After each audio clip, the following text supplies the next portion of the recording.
This message is part of the teaching provided by House on the Rock Fellowship, a church caring for the Miami Valley region.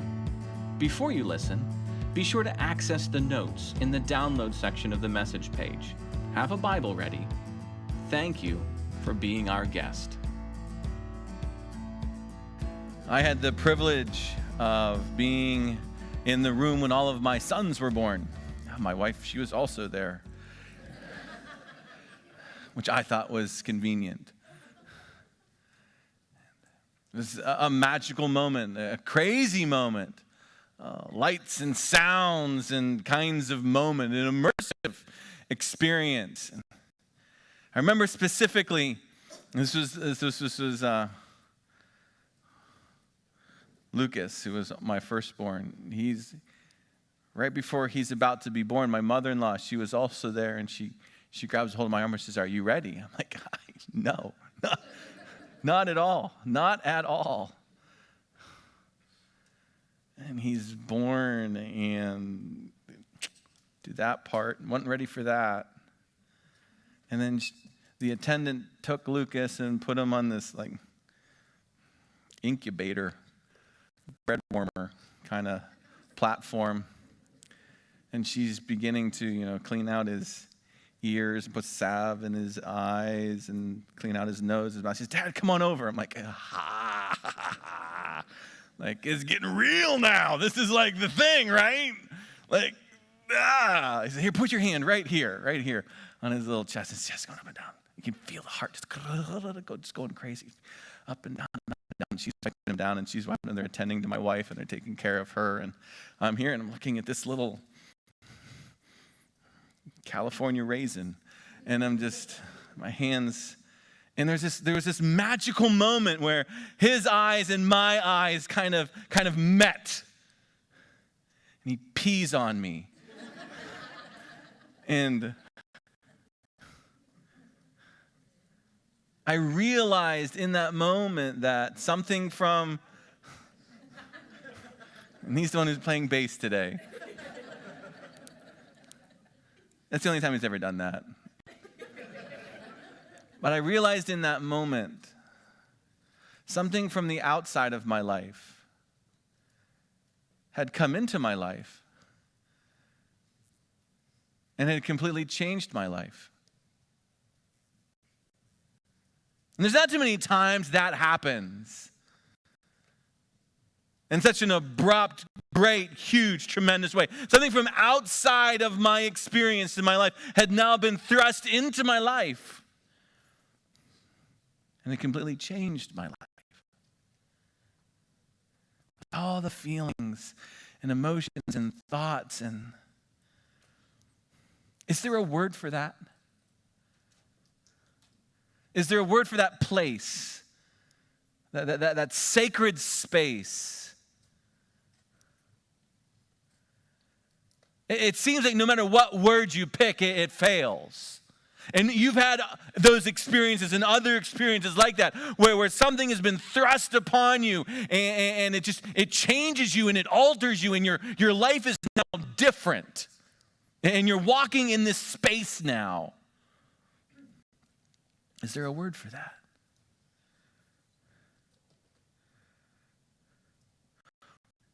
When Jesus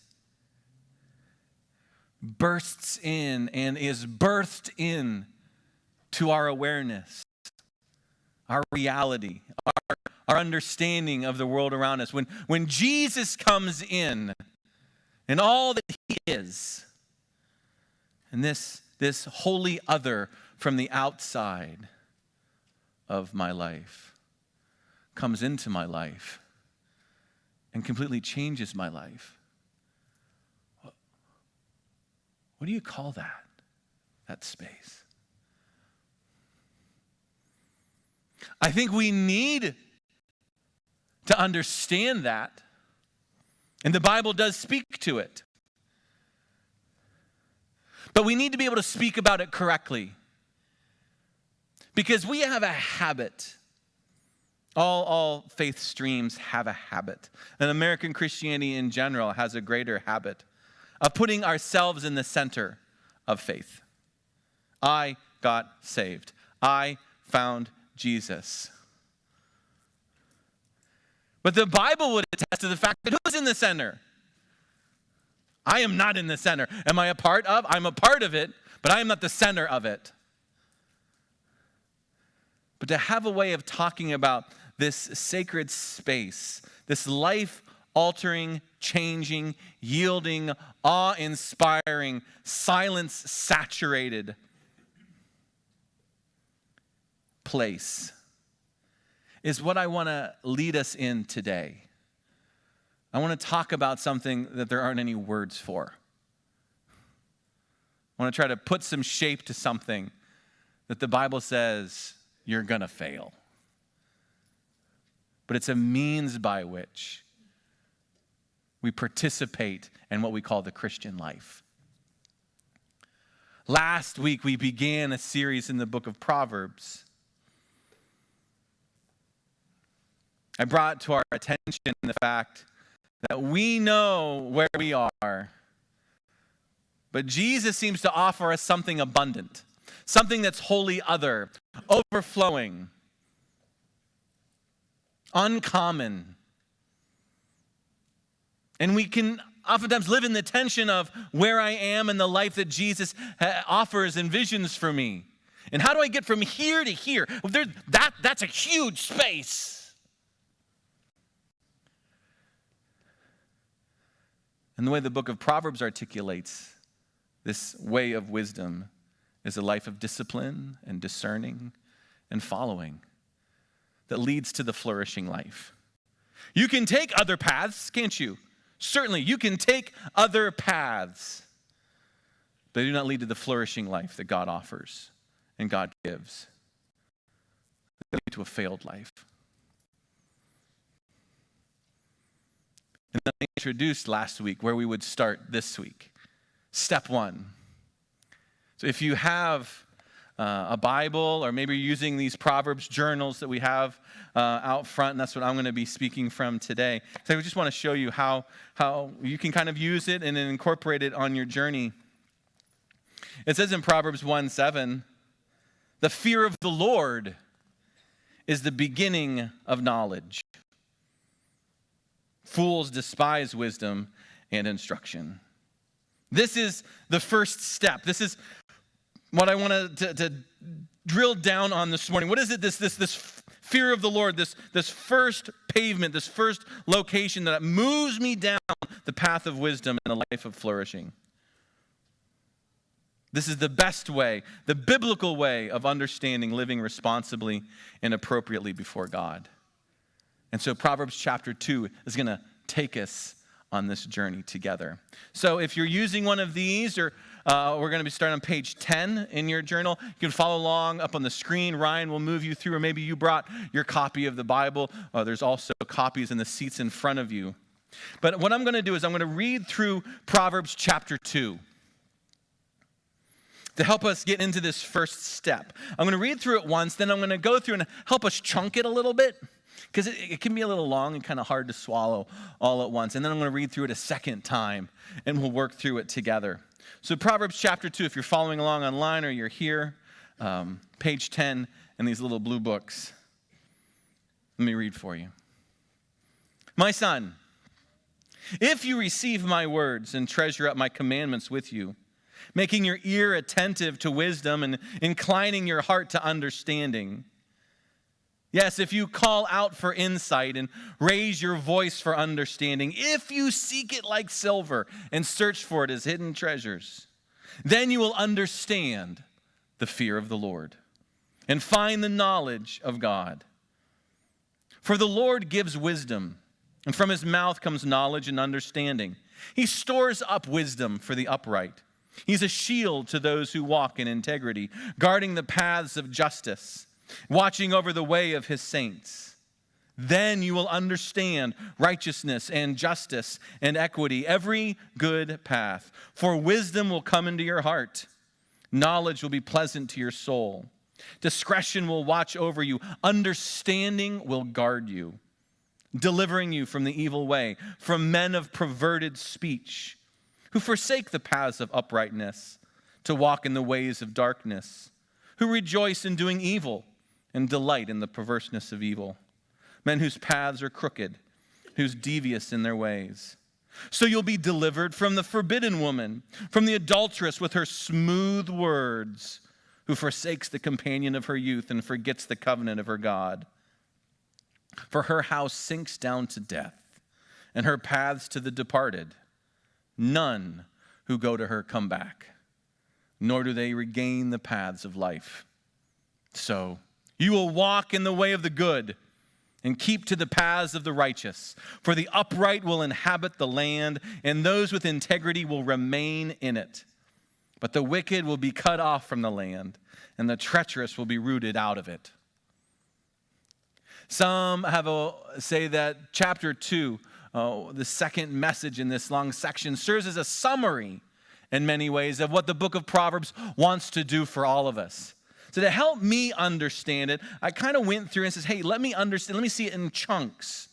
And so verse 1 through verse 5, I saw, kind of has one idea behind it. So I took a line and I drew it between verse 5 and verse 6, just to help me understand that there's one particular thing there that I want to get. That might be helpful for you. And then there's another chunk. It's verses 6 through 11. And so I drew it kind of a little bit of a line between 11 and 12 to help me understand that there's a chunk there that I need to get. Then it talked about being delivered from two particular types of people. And so that was verses 12 down through verse 19. So I drew a little line to help me understand, all right, what's going on in that part? And verses 20, 21, and 22 is really a summary of everything that comes ahead of it. So with that in mind, those chunks in front of me, I'm going to read through it one more time, just to help me get the lay of the land and what wisdom is saying and what the fear of the Lord is all about. Again, from the beginning, my son, if you receive my words and treasure up my commandments with you, making your ear attentive to wisdom, inclining your heart to understanding. Yes, if you call out for insight and raise your voice for understanding, if you seek it like silver and search for it as for hidden treasure, then you will understand the fear of the Lord and find the knowledge of God. For the Lord gives wisdom.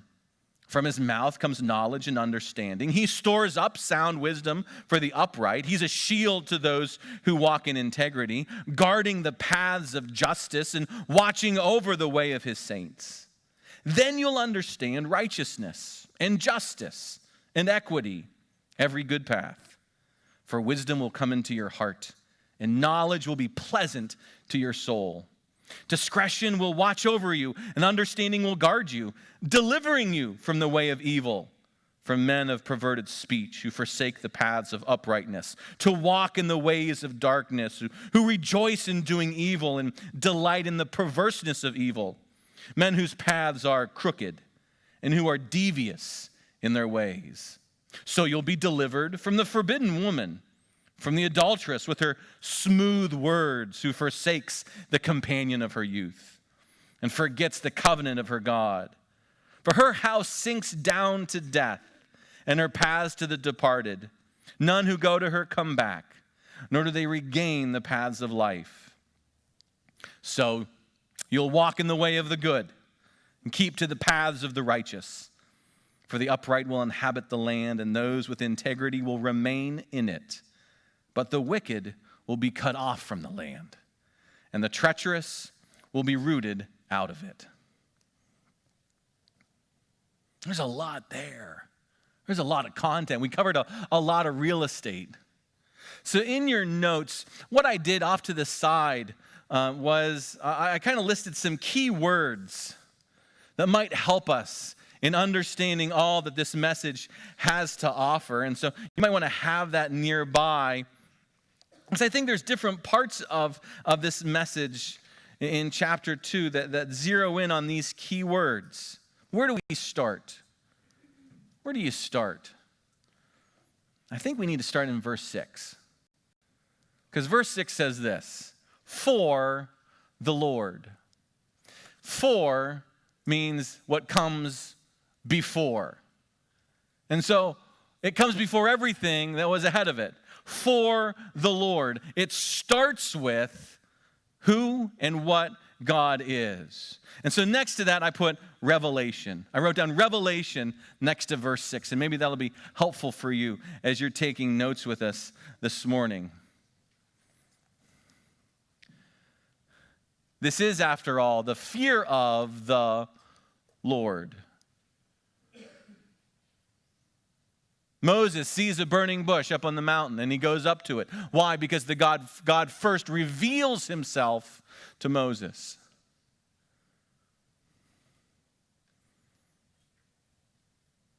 Mary and Joseph, before they go off on their journey of faith, God first reveals himself to them and makes himself known through the message of the angel. Peter, out in the fishing boat, before he follows Jesus, Jesus first reveals himself and says, "Come, follow me."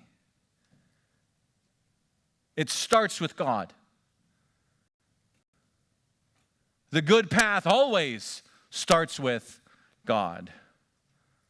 Who is God? What is God? What has God said? What has God asked of me? Our temptation is to put ourselves in the center. I found Jesus, my faith, my walk, my choice. What do I want to do for the Lord?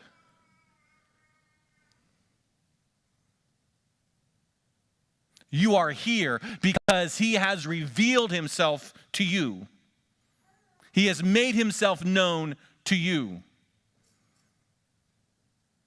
Even the slightest sliver of a light beam, enough to arrest your attention, to roll you out of bed, and to bring you to this place, God first. But from that revelation, what? For the Lord. Now I need to go back up and pick up the beginning of the chapter. For the Lord, what? My son, if you receive, verse 1, my words, treasure up my commandments with you, making your ear attentive to wisdom, inclining your heart to understanding. If you call out for insight, raise your voice for understanding. If you seek it like silver and search for it as hidden treasure, then you will understand the fear of the Lord. I wrote next to this section, I wrote down the word response. Response. God reveals himself, and I am to respond correctly, appropriately, immersively. You go through this. If I receive it. Makes me think of my hands. Treasure it up. I make my ear attentive. I incline my heart to understand. Call out using my voice. Seek it like silver. Search for it as hidden treasure. If then this. A full engagement. Not a little bit kind of engagement. Not a convenient kind of engagement. Something that alters my attention. When my sons were born, something had happened that altered now my reality. I had a responsibility to respond in kind. But that's what mothers and fathers do, right? Everything about my life has changed now. I have this little one. I have this second little one. I have this third little one. My life has changed now. I need to respond to it completely, wholly, fully. God reveals himself. I need to respond with my eyes. I respond with my heart. I respond with my mind. I respond with what I do with my hands. I respond with what I'm seeking for and what I'm searching for. Have you ever really lost something? I mean, really lost something you really need to have? 4 wives just looked at their husbands. Like, you need this now. Everything goes on hold, right? and you're opening cupboards, and you're going through closets, and you're overturning shoes, and things are scattered everywhere because you have to find this thing. You know there's this thing, and you've got to find it. You've got to search for it. That's the type of response that is appropriate for seeking after the revelation of God, a full engagement. If that, then what? Then, verse 5, you will understand the fear of the Lord. 4 words in the English language, 2 words in the Hebrew language, 1 word in its meaning. Fear of the Lord. It's a bound phrase. It comes together. It's all inclusive. You can't take one part out and help you understand it. I say that because you might already be tripping on the word fear. Like, I'm not supposed to fear God. We're not supposed to fear God. I'm not afraid of God. We're not supposed to be afraid of God. 138 times throughout Scriptures, you are called to the fear of the Lord. I would challenge you, take just this book over the course of this week and go through and read through the book of Proverbs. Circle, identify, find every single time fear God or fear of the Lord is listed. With it comes life. With it comes honor. With it comes blessing. With it all the abundance that you're looking for in the vision of life that Jesus has set before you. It's a bound phrase, which is helpful because it means to live life bound up in God, where my feelings and my behaviors are fused with God and who He is and what He is. That is the Christian life.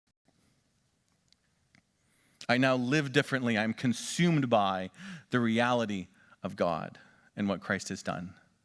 This is what it means. But I know, you keep tripping on the word fear, don't you?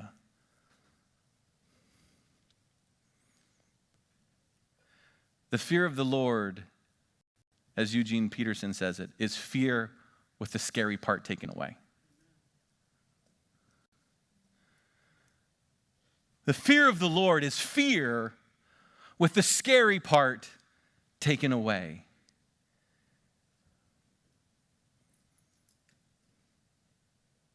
Living in awareness of the holy other one.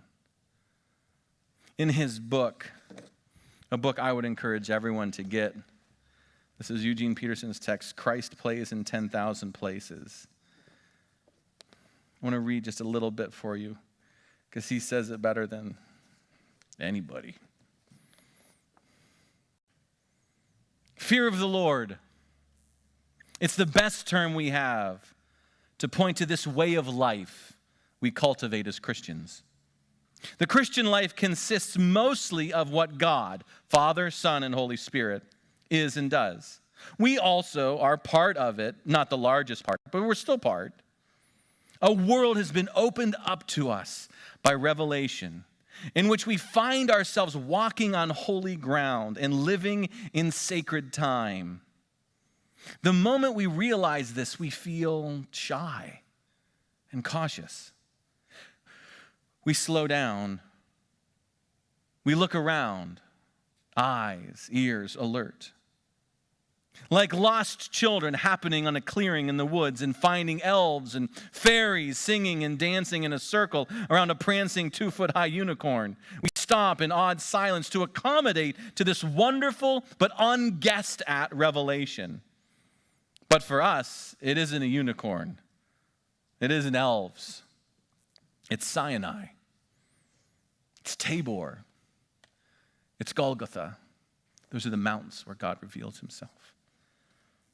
The moment we find ourselves unexpectedly in the presence of the sacred, our first response is to stop in silence. We do nothing. We say nothing. We fear to trespass inadvertently, and we're afraid of saying something inappropriate. Plunged into mystery, we become still, and we fall silent. All our senses are alert. This is the fear of the Lord.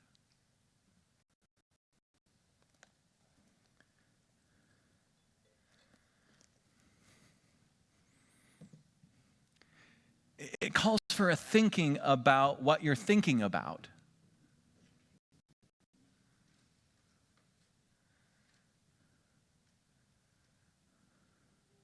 What do I think about when I'm thinking about the cross? Does it burst into your reality and harness from you a humility and a silence?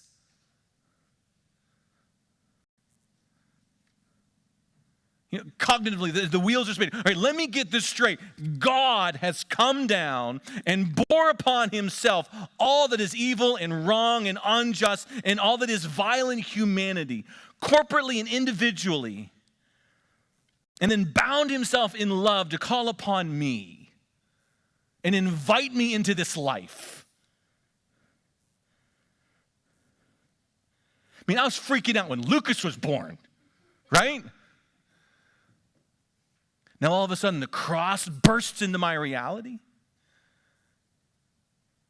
And the story that comes along with it of treason and promise and hope.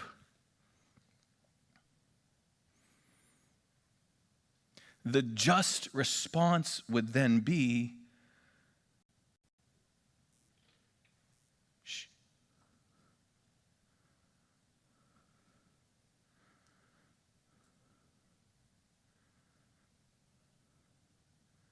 and I search for it, and I seek it, and I call for it, and I grasp it, and I listen.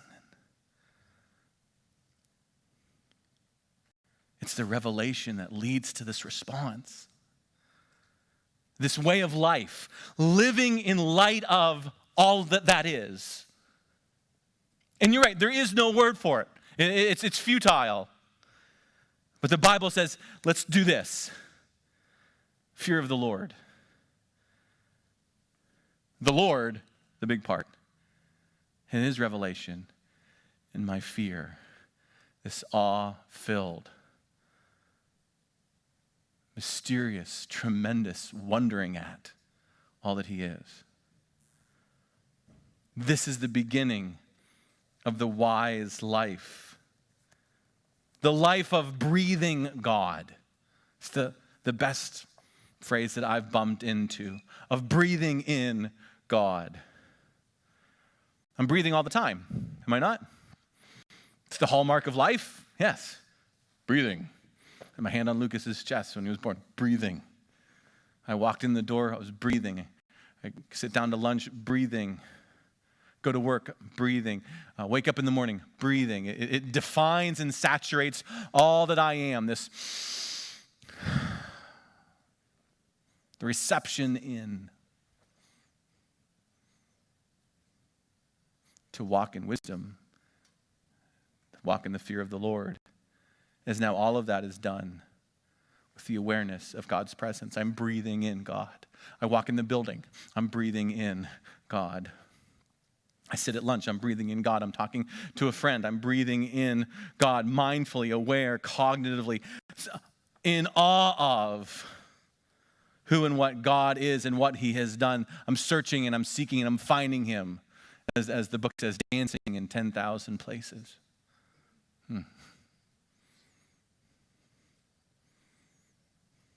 The fear of the Lord. This exchange of revelation that leads to a response. What was the most common response to the resurrected Jesus? If you go back and you read the Gospels, when Jesus shows up, resurrected, what's the most common response? Holy cow! Right? And in that moment, the silence and the awe and the mystery and the trying to wrap your head around experience of, there's Jesus. And so following Jesus is to be that. And living in that space. This fear of the Lord, the revelation of God that leads to the appropriate response of God. But the passage goes on. The hard part about talking something that there aren't words to talk about means you end up talking too much. I'll read verse 9, 10, and 11. Then you will understand righteousness and justice and equity and every good path. For wisdom will come into your heart, and knowledge will be pleasant to your soul. Discretion will watch over you, and understanding will guard you.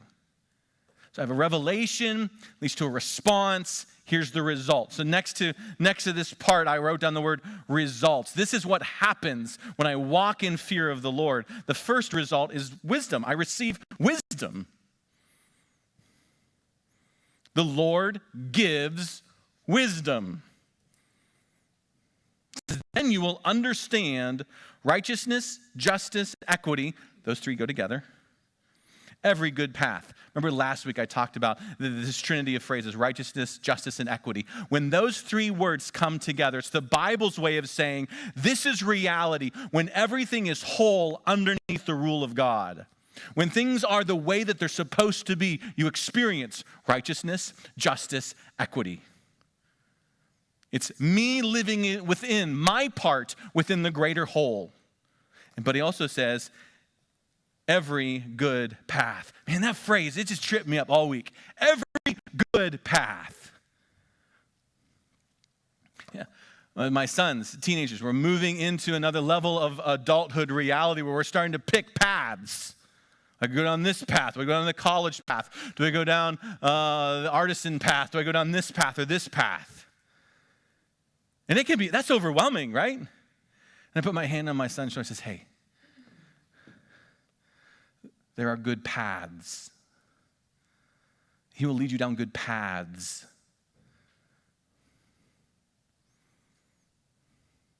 It's not your job to walk down my path. It's my job to walk down my path. It's Harry's job to walk down Harry's path. It's Stephanie's job to walk down Stephanie's path. It's Dan's job to walk down Dan's path. And God will lead you down every good path. He gives you wisdom. My place within the greater part. For wisdom will come into your heart, verse 10, and knowledge will be pleasant to your soul. So it's not just that I get wisdom, now I have a hunger for wisdom. Watching some younger people in the faith, I love it, because they get a taste for it. And then they want a little bit more. And then they want a little bit more. And then, Pastor, I read this. I read this. Then I read this. I couldn't put it down. And I read this. And I read this. It's like someone puts this beautiful dish in front of you, and the smells just completely saturate your experience. And you taste it, and you're like, oh, that's good. Oh, that's it. And you want to taste some more, and you want to taste some more. There seems to be this transformative aspect to this journey where as I go down the path, it leads me to go down the path more. It calls me forward. Lady Wisdom says, come on, this is good. This is the good path. I hunger for it more.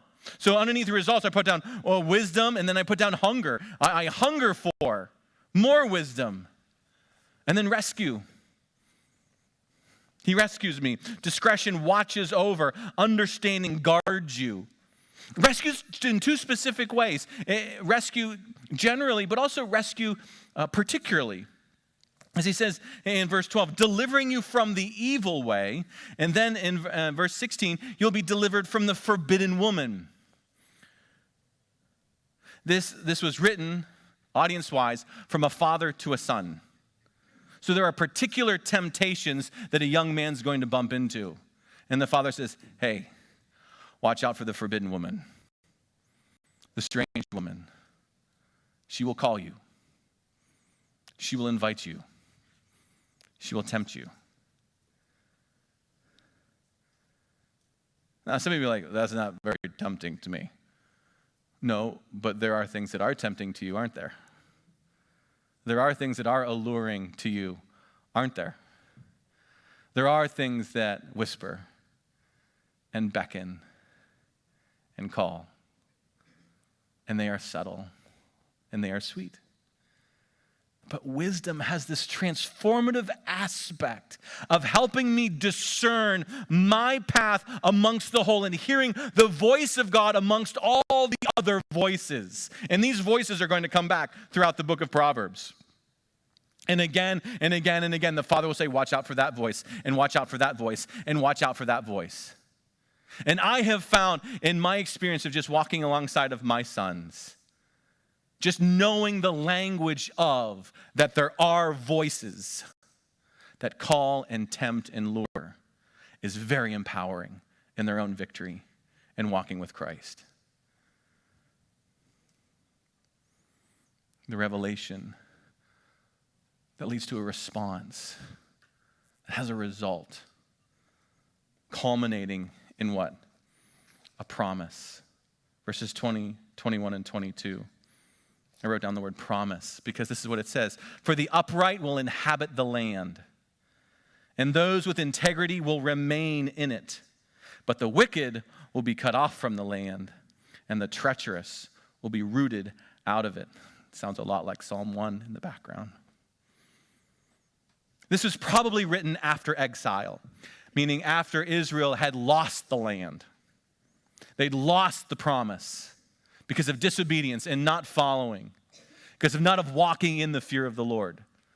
This message was probably compiled, and the scrolls of Proverbs were probably compiled after that time. And so that story is in the background. So when he says, hey, the upright inherit the land, those of integrity remain in it, the whole example of national tragedy is whispering in the background. Because remember what happened when we didn't?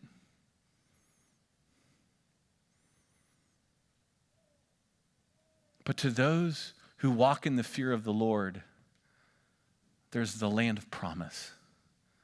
Because every path has a destiny. And God puts flourishing in front of us. So if I were to draw this, because sometimes that helps me from a learning perspective. It might look something like this, and maybe you have room on one of those open spaces or in your message guide, in your notes. It probably looks something maybe like this. Where does it start? It starts with revelation, right? God reveals himself. God reveals himself. For God, he has revealed himself to you. He has shown himself to you. Some of you have seen more. Some of you have experienced more, but all of us, a light has shone. And from Revelation, what? That calls for what? A response. To respond correctly, to respond with all of my heart and all of my mind, to seek after and to chase after like this treasure that it is. And if I do that, it says wisdom will come into me. It's this exchange of revelation and response that we call fear of the Lord. Fear of the Lord. And the results? The results are a few of them, right? Well, one of them is wisdom. Wisdom leads me along the path to the abundant life of flourishing. This wisdom will come in. What? But more than that, I'll hunger for more wisdom. It's going to move me on. This hunger for wisdom. And there's rescue from the other paths along the way. And this leads me into a deeper and a richer understanding of it that catapults me forward, catapults me on into what? More wisdom and more hunger and more rescue until ultimately it leads to what? Promise.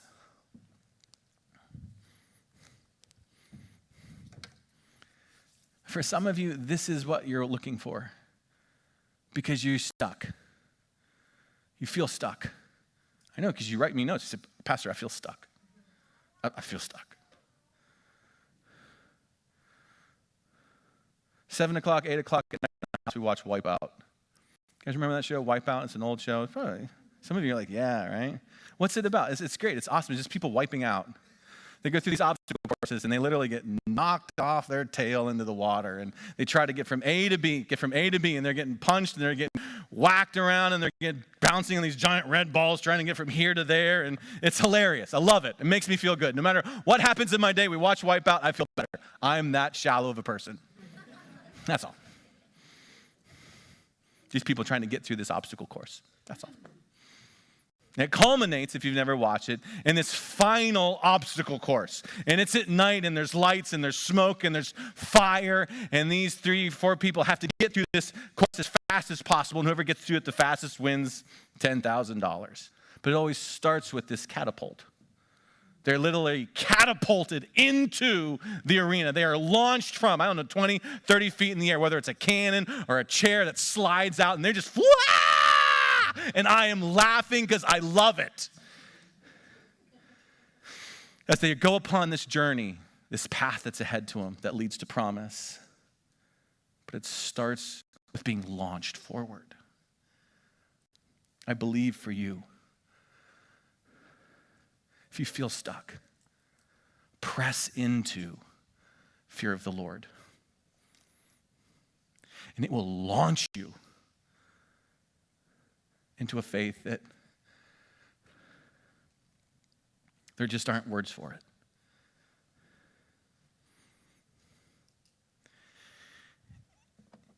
At the end of Luke, I want to show you the fear of the Lord in narrative, in story, as we come together. In Luke chapter 24, it's the very end of the book. Jesus had just appeared to a couple of disciples on the road to Emmaus. They've been walking along, wondering at all that had happened in Jerusalem. And they don't realize that now Jesus is walking alongside of them, encourages come along. And then Jesus, in the evening, shares the Lord's table communion with them. And in that moment, they realize that Jesus is amongst them. And then all of a sudden, Jesus disappears and like freaking out. And so they run back to Jerusalem. We got to tell everyone that we just saw the risen Jesus in communion, and he was there. And so they find Pete, and they find Andy, and they find all of them, like, hey, you're not going to believe this. We just bumped into Jesus, like alive and walking around, and he ate with us, and he told us the story, and it was awesome. This is how that story continues, verse 36 of Luke 24. As they were talking about these things, Jesus himself stood among them, and he said to them, peace to you. But they were startled and frightened and thought that they saw a spirit. I mean, it's a little funny. I mean, you think about it. Jesus knows what he's about to do. He knows he's going to freak them out, right? They're not looking for this. He walks in, peace. Ah! He's like, sorry, guys. I just had to do it. Peace. And what's the response? The response is fear. Fear with the scared part still there. And he said to them, why are you troubled? Why do you doubt? Why do doubts arise in your heart? See my hands, my feet? It's I myself. Touch me, see. A spirit doesn't have flesh, bones, as you see that I have. And when he had said this, he showed them his hands and his feet. And while they still disbelieved for joy and were marveling, they're still freaking out, he said to them, hey, have you anything to eat? They gave him a piece of broiled fish. He took it and he ate before them. He's revealing himself. He said to them, these are my words that I spoke to you while I was still with you, that everything written about me in the law of Moses and the prophets and the Psalms must be fulfilled. He opened their minds to understand the scriptures and said to them, thus it's written, that the Christ should suffer and on the third day rise from the dead, that repentance and forgiveness of sins should be proclaimed in his name to all nations. Beginning from Jerusalem, you are witnesses of these things. And behold, I'm sending the promise of my Father upon you. Stay in the city until you're clothed with power on high. Revelation. And he led them out as far as Bethany. Lifting up his hands, he blessed them. And while he blessed them, he parted from them and was carried up into heaven. The response? They worshiped him. They returned to Jerusalem with great joy. They were continually in the temple, blessing God.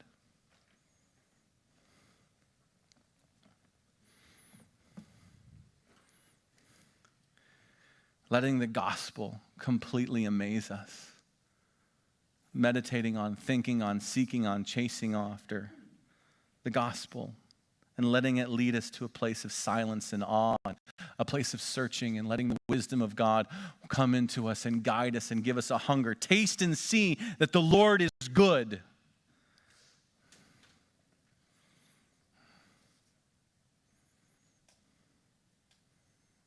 It's my invitation to you this week.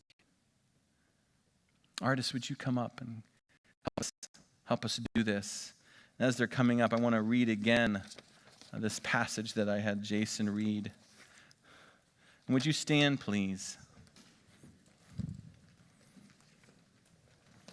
This is Psalms 34, 1 through 11. Fear of the Lord, I showed you in Proverbs, the fear of the Lord in narrative. This is the fear of the Lord as worship. I will bless the Lord at all times. His praise shall continually be in my mouth. My soul makes its boast in the Lord. Let the humble hear and be glad. Oh, magnify the Lord with me, and let us exalt his name together. I sought the Lord, and he answered me and delivered me from all my fears. Those who look to him are radiant, and their faces shall never be ashamed. For this poor man cried, and the Lord heard him and saved him out of his troubles. I like that line a lot. The angel of the Lord encamps around those who fear him and delivers them. Taste and see the Lord is good. Blessed is the man who takes refuge in him. Oh, fear the Lord, you his saints, for those who fear him have no lack. The young lions suffer want and hunger, but those who seek the Lord lack no good thing. Come, oh children, listen to me, and I will teach you the fear of the Lord.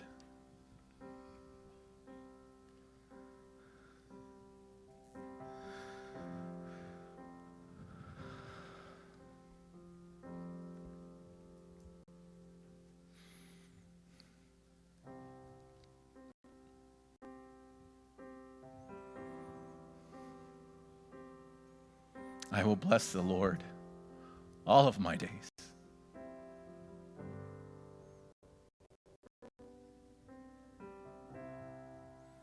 As he reveals himself to you, has revealed himself to you, follow him.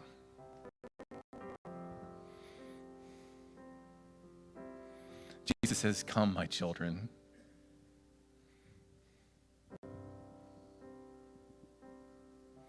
Father, your favor rests here. Spirit, help us in this space. Stay focused upon Jesus and off of ourselves.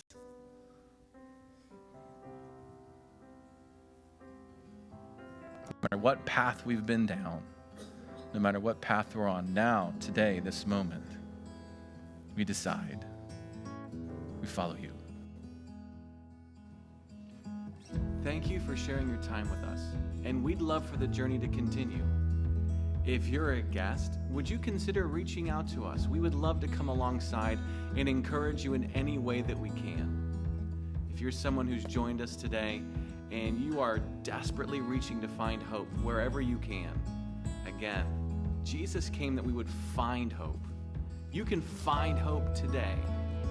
If you want to send us a short note, a member of our Hope team would reach out quickly, promptly, to come alongside and see what we can do to encourage you in whatever storm you might find yourself in. That's why Jesus came. That's why we're here. Jesus said there's two ways to live your life. And a wise man, a wise woman, builds their life on Jesus' instructions.